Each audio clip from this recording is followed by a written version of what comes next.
It's rock and roll.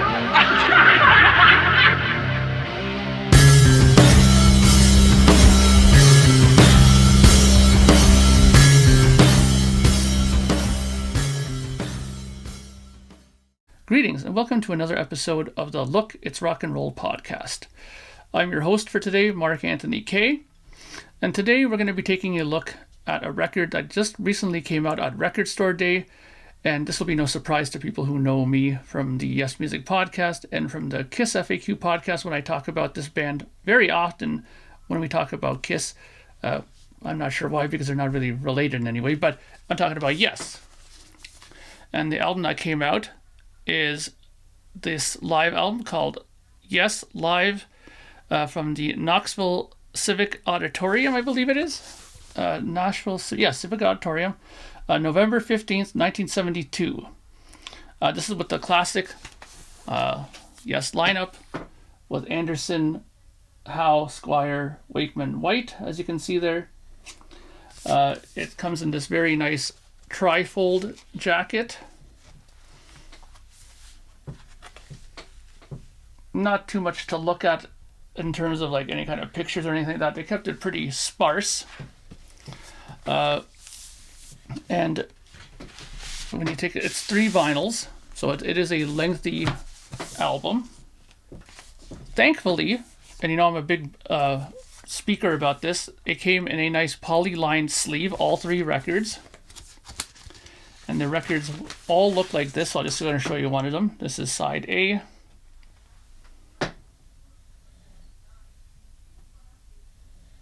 Okay, there's side B.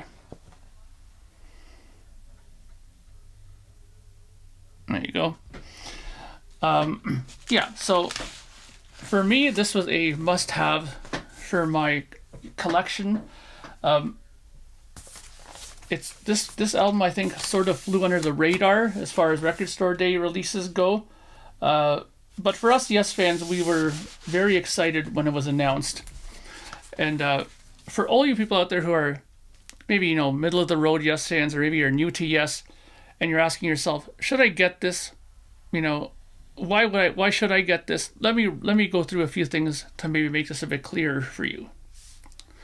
Okay. So 1972 is a very important year for Yes. Okay. 1972 is the year that they toured an album called Close to the Edge. And that broke the band huge everywhere. In America, Europe, everywhere. They were a gigantic band after that point. Playing arenas, doing all kinds of things. And they were so popular, in fact, that they actually recorded a live album at that time. And that record is this one here, Yes Songs. Now, I'm sure most Yes fans are very aware of this album. And most people have it in their collections. Now, amongst Yes fans and amongst people who are, I guess, quote-unquote audiophiles, this record has always been sort of poo-pooed on because it doesn't sound very good. I mean, look, it's not like unlistenable. It is very listenable. But in the grand scheme of things, it's very un-hi-fi. Let's just put it that way. It's, a little thin. Some of the stuff sounds a bit distant on it. This here is the digitally remastered one by Joe Gastrit at Ocean View. He did a digital remaster of this. It sounds better. I did have the original one of this on CD when it came out. It sounded fine too, but this has a little bit more volume. It's a little bit more clear. The other one was, a little bit more muddier. But in any case, getting back to why I'm talking about the vinyl that I just showed you a second ago, this one here. So this show is one of the shows that were used to make that album that I just showed you. Okay? Now what Yes did was they compiled songs from various shows that they did on tour and made one album out of it. So maybe there was like 2 songs off of that show that I just showed you on that appeared on here. They would never use the whole complete show. Now, years later now, a very important box set came out for us Yes fans, and we were all excited about it, especially me. And it was this box set right here, called Progeny. 7 shows from 72. Now, basically what this is they recorded complete shows from the Close to the Edge tour, 7 of them, in fact. They're all listed back here. Okay, Maple Leaf Gardens, Toronto, Ottawa, I believe that, let me see what's that, Duke University, that's in North Carolina, Greensboro, North Carolina, the University of Georgia in Athens, Georgia, Knoxville Civic Coliseum, which is the same as that album I just showed you at the beginning, and then Nassau Veterans Coliseum in New York City. So those are the 7 shows that they recorded during that tour. Of course, the tour was much longer than that, but they just recorded these 7 shows and decided to put them all out on this fantastic CD box set. And like I said, one of the shows on there was this one here, which ironically looks exactly the same as this vinyl. It has the same exact album cover. Let me do it the right way here. Yeah, like this. Yeah, there you go. So it's the same album, has the same tracks, same thing on it, except it is now put onto vinyl. Does it sound better on vinyl? I think it sounds fantastic on vinyl. I'm one of these people who love CDs, so I'm not going to say it sounds better, but it definitely has a vinyl sound to it. You know, has a little bit of warmth to it. You know, all the things, all the sort of harmonic anomalies that you would come to expect from having a vinyl record. So if you love vinyl records, then you'll love this. Okay, on vinyl.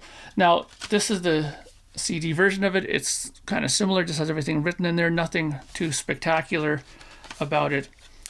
There was nothing really else in there. Here's the disc, one of the discs for it. But one of the things that the CD came with that the vinyl did not come with is this fantastic booklet. Okay, now it goes into great detail in this booklet about the concert, and there were a lot of technical problems on these shows, which makes all the sense in the world now why all of us Yes fans are saying, well, why does this sound so crappy, this album? Well, they talk about it in here. Now, I'm not going to go reading it all here because it'll take forever, but there are little points in here that are important to make note of. Like, just really quickly, there's something about the bass guitar in here. Yeah, it says that clearly there's one thing that needed to be done to these tracks was improvements. It was the bass, for example, the bass recording. During the recording of the bass guitar, the microphones were sometimes placed improperly, and there was no DI box used for the recordings.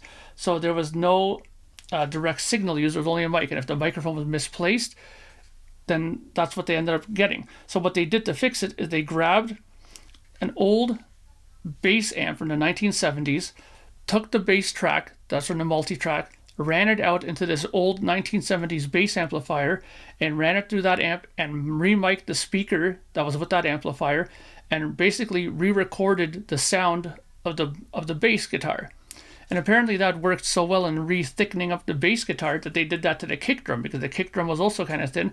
They ran the kick drum sound through that bass amp and gave it some more oomph. Apparently there was little technical difficulties like this throughout all of the recordings.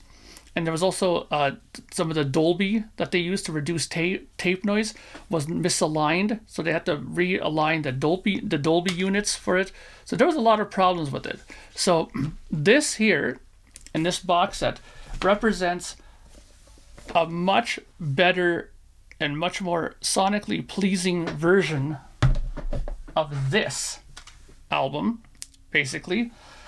So if you're looking for maybe overkill, 7 great versions of that concert are on here.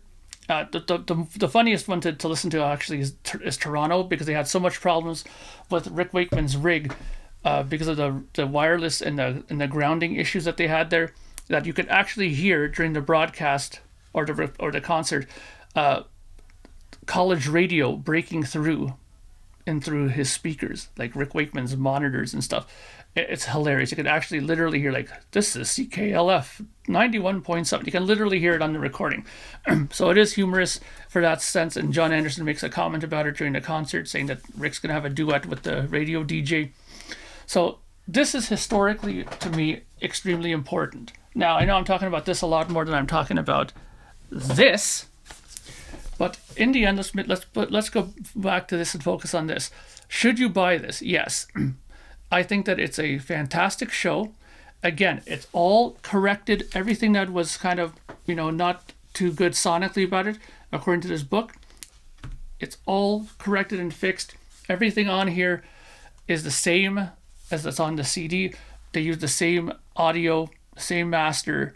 I think they might have did a few, mastering tweaks for vinyl for this, but essentially it's the same fixed up audio that they used for the box set that appears on this show. So this Knoxville show is the same show on here on vinyl. So should you buy it? Absolutely, it's a great show. I love it. If you love Yes stuff, and this is a great period of their their live performances. I'll just read off the songs that they played on here. Like, this is just a incredible show. They open with the Firebird Suite, which is their usual on-stage music. Then they did Siberian Catrue, then I've Seen No Good People, Heart of the Sunrise, Mood for a Day, and Clap, which is Steve Howe's acoustic guitar solo section. Then they did And You and I. Then they do the complete Close to the Edge, all 20 minutes of it. Then they do excerpts from The Six Wives of King Henry VIII, which is Rick Wakeman's solo keyboard section, which is brilliant, absolutely fantastic. And the last two songs are Roundabout, which is the last song of the set, and then they do the encore of Yours Is No Disgrace, which is like a 16-minute version of that on here as well. So it's a great, great, great concert, and having it on vinyl sounds fantastic. Yeah, you might have to get up a couple of times because, for example, side D is one song, which is just Close to the Edge. Side E has two songs, excerpts of the Six Wives and Roundabout, and side F is one song, Yours Is No Disgrace. So you might have to do a bit of standing up and flipping it, but it's worth it. It sounds really, really, really good. Now I'm going to close off this video with one thing that I'm hoping for. So this was Record Store Day. It was a good idea for them to kind of release this and test the waters, because I have a feeling that their next possible thing that they're going to do for the Yes catalog is maybe release the remaining ones of these on vinyl. Maybe for future Record Store Days, maybe Black Friday, they'll do maybe the Toronto or the Ottawa show. Hopefully they'll get around to releasing all of them on vinyl. I would really, really love it, and I would collect all of them. They are great, they sound great, and they are a historic document of Yes from the early 70s. So that's my take on this. Again, I really think you should go out and grab it if you're a Yes fan, and you'll really enjoy it. So thank you for watching, and I'll talk to you guys all soon. Bye for now. Thank you for watching or listening to this episode.